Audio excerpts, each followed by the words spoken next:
maa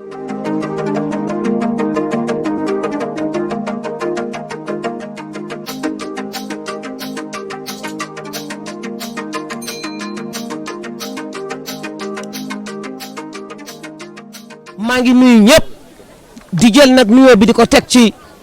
nuyoo madame le ministre de la femme de la famille et de la protection de l'enfance di nuyu monsieur le gouverneur di nuyu monsieur le préfet di nuyu monsieur le sous-préfet les maires honorable député Diema Ndiaye Ba le PDG Jim Mamar Ba madame la coordinatrice du PIDES madame la coordinatrice du SENAF madame la coordinatrice du SEDAF de Nioro les chefs du service du département Saxum Jigéen chers invités maa ngi nuyu ñëpp bàyyiwuma kenn PIDES nag dafa ñëw fii ci département Nioro man ma bokk ci bénéficiaires yi nga xam ne man la njëkk a financé ñëw pour xeex ndóol bi mu ñëwee ci département bi tabax na fi ay école tabax na fi ay poste de santé def na fi leneen ma bokk nag tey ci nga xam ne ci man la njëkk a jox financement en 2015 ci projet aviculture bi nga xam ne moom laa porté woon ñu accompagner ma ci benn formation en aviculture en gestion administrative et financière en dynamique en transformation des céréales locales et en bonne gouvernance ma dellu jëlaat beneen ñu joxaat ma beneen deuxième financement ma daa am forcé waat sama activité ci biir activité boobu man créé naa ci ay emploi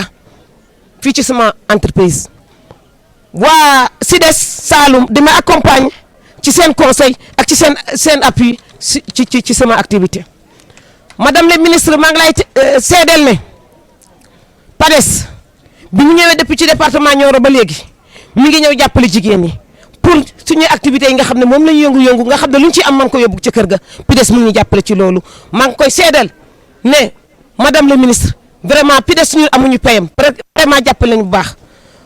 donc à madame la coordinatrice du PIDES di madame Ayo Ba maa ngi ay xamal ne PIDES wax dëgg yàlla jël na jigéen ñi en compte pour ñu mën a xeex li nga xam ne mooy ndóol vraiment ñu ngi participer sur le plan Sénégal émergent merci beaucoup. tey nag dama fi toogaay double casquette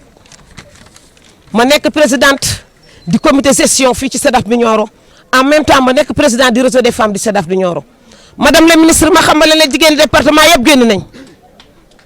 depuis démb ba léegi jigéen ñaa ngi fi gontu fanaan si suba ba léegi ñu toog di la ko teeru yow yaa ñu ko jaral madame la ministre ndax yow yaay suñu ministre boo ñu ooy dañ lay uy si te buñ la uy si defe naa ne uy si bi am na njëriñ maa ngi nuyu encore ministre de la femme et de la famille madame le gouverneur les préfets les sous-préfets la directrice du SENAF les maires honorable député Diema Ndiaye Ba la coordinatrice du SEDAF les autorités locales les chefs religieux notables et coutumiers ak DG Jimar Bomar Ba maa ngi nuyu organisation féminine yi nga xam ne ci département Nioro yëpp la ñu bàyyi ko les 15 communes yéen ñëpp maa ngi leen nuyu yéen organisation yi man nag en tant que présidente du comité gestion du SEDAF du Nioro ak réseau bi ma xamal leen li SEDAF di liggéey ci département bi SEDAF bi nekkul Nioro rek moo ko moom département bi yëpp a ko moom jigéen ñi département bi yëpp a ko moom maa ngi leen di woo ngeen ñëw jege si SEDAF bi soo leen jegee SEDAF bi njëriñ ña ngi fi man bëgg naa jigéen ñëpp ñëw fii ci SEDAF bu Nioro ndax SEDAF bi am na njëriñ ndax lépp luñ fi woote lépp luñ fi liggéey maanaam jigéen ñi mën a am seen autonomisation pour mën a demal seen bopp pour mën a yokk am koom-koom yóbbu ko ci seen kër yi parce que fii SEDAF bi crédit revolving mu ngi fi madame le ministre tey ñun ci ay millions yi ma wumaa wax millions ya mais tey an ci ay millions